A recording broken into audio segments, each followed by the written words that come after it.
भागवत कथाकार ठाकुर देवकी नंदन ने एक बहुत बड़ा बयान दिया है। उनका बयान ऐसे वक्त पर सामने आया जबकि पूरे देश में बकरीद की तैयारियां चल रही हैं। ठाकुर देवकी नंदन ने कहा है कि हिंदू धर्म में भी बलि प्रथा है, लेकिन यह मुस्लिमों की प्रथा से बहुत अलग है।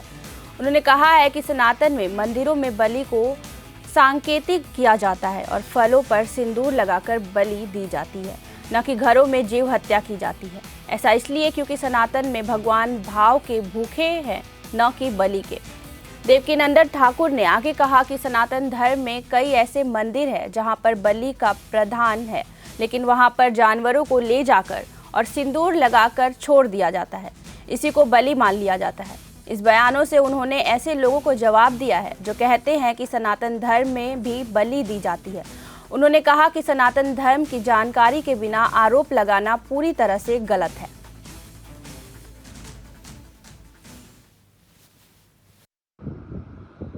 जय श्री राम। आजकल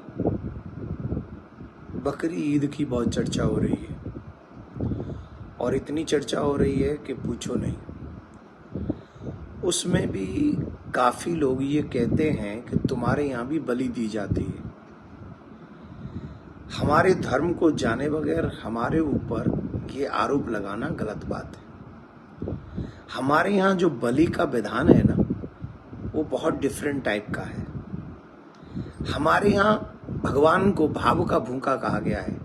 भावग्राही जनार्दना, भगवान भाव के भूखे हैं। हमारे यहाँ नारियल की बलि चढ़ जाती है, हमारे यहाँ सीताफल की बलि चढ़ जाती है, हमारे यहाँ किसी भी वस्तु पे आकार बना के उसकी बलि चढ़ा दी जाए, उसे भी बलि मान लिया जाता है। एक और बात हम बता दें, जो बात लोग कुछ करते हैं, चाहे वो पशुपतिनाथ मंदिर की करते हों, चाहे एक माता जी का मंदिर है वहाँ की बात करते हों, तो अगर मंदिरों में भी आप जाके देखेंगे तो वहाँ पर भी आपने देखा होगा, मैंने स्वयं ने देखा है, कामाक्षा देवी के मंदिर में, पशुपतिनाथ के मंदिर में आप जाके देखिए, वहां पर आपको जीवित बकरे मिलेंगे।